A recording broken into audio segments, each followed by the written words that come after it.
Number 8, July 6, 2004. Democratic presidential candidate John Kerry selects Senator John Edwards as his vice presidential running mate, producing a small bump in the election opinion polls and producing a huge swing in media attention towards the Democratic campaign.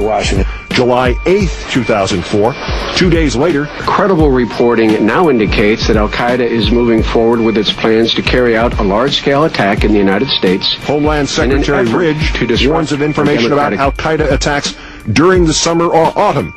4 days after that, the head of the U.S. Election Assistance Commission, DeForest B. Soares Jr., confirms he has written to Ridge about the prospect of postponing the upcoming presidential election in the event it is interrupted by terrorist acts.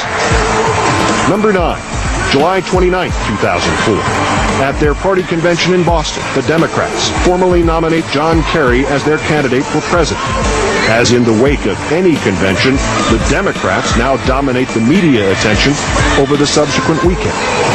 August 1st, 2004. Monday morning, 3 days later. It is as reliable group of sources that we've ever seen before. The Department of Homeland Security raises the alert status for financial centers in New York, New Jersey, and Washington to orange. The evidence supporting the warning, reconnaissance data left in a home in Iraq, later proves to be roughly 4 years old and largely out of date.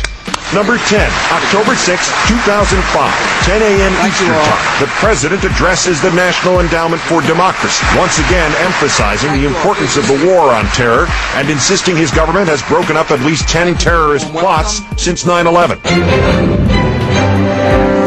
At 3 p.m. Eastern Time, 5 hours after the President's speech has begun, the Associated Press reports that Karl Rove will testify again to the CIA leak grand jury, and that Special Prosecutor Fitzgerald has told Rove he cannot guarantee that he will not be indicted. We're awaiting a news conference at the bottom of the hour. New York City. At 5:17 p.m. Eastern Time, 7 hours after the President's speech has begun, New York officials disclose a bomb threat to the city's subway system based on information supplied by the federal government.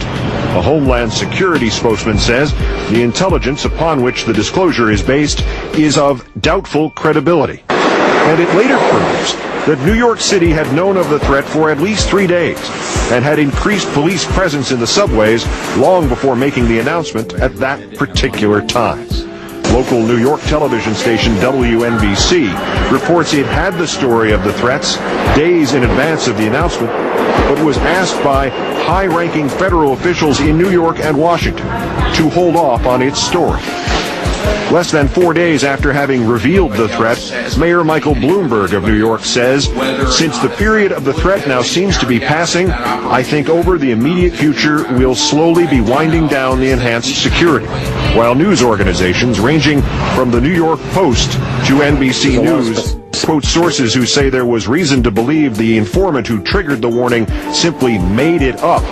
A senior U.S. counterterrorism official tells the New York Times, quote, "There was no there. Number 11, a sequence of events in August 2006 best understood now in chronological order. As the month begins, the controversy over domestic surveillance without legal warrants in this country crests.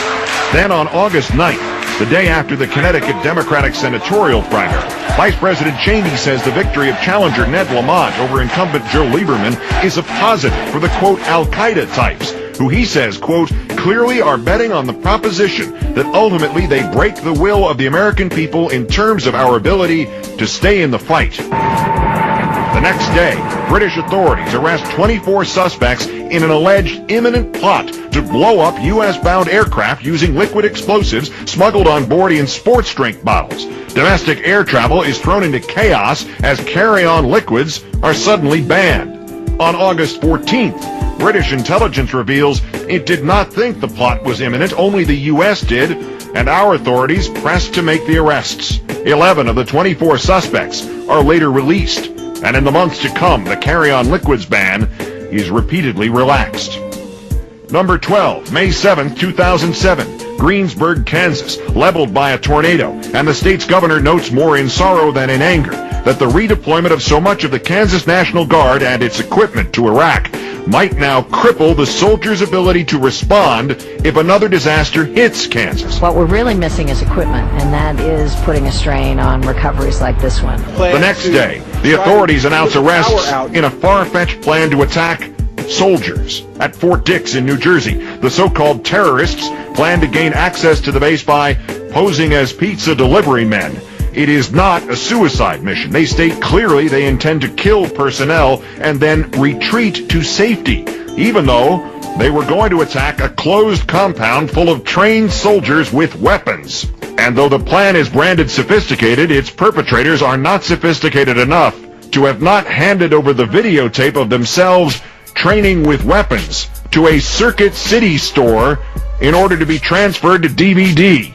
The Fort Dix plot not only erases from most news coverage the issue of disaster readiness in Kansas, but it also obscures the next day's story that in anticipation of his testimony to a House panel, Attorney General Alberto Gonzales has submitted opening remarks that match, virtually word for word, the remarks he had given the previous month to a Senate committee. Recognizing my limited involvement in the process, a mistake I freely acknowledge. A mistake that I freely acknowledge. I have soberly questioned my prior decisions. And number 13, June 2007, the JFK plot to blow up the jet fuel pipeline feeding John F. Kennedy International Airport in New York City, thus causing the entire airport to be consumed in a horrific conflagration.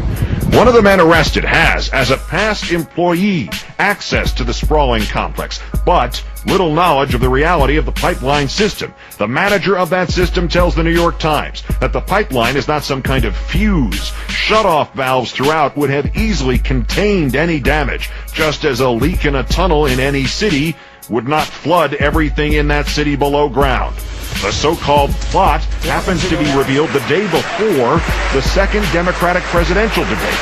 And as the scandal continues to unfold over the firings of U.S. attorneys and their replacements by political hacks, the so-called plot is announced by the Bush-appointed U.S. attorney for Brooklyn, New York, and by the police chief of New York City, the father of a correspondent for Fox News Channel.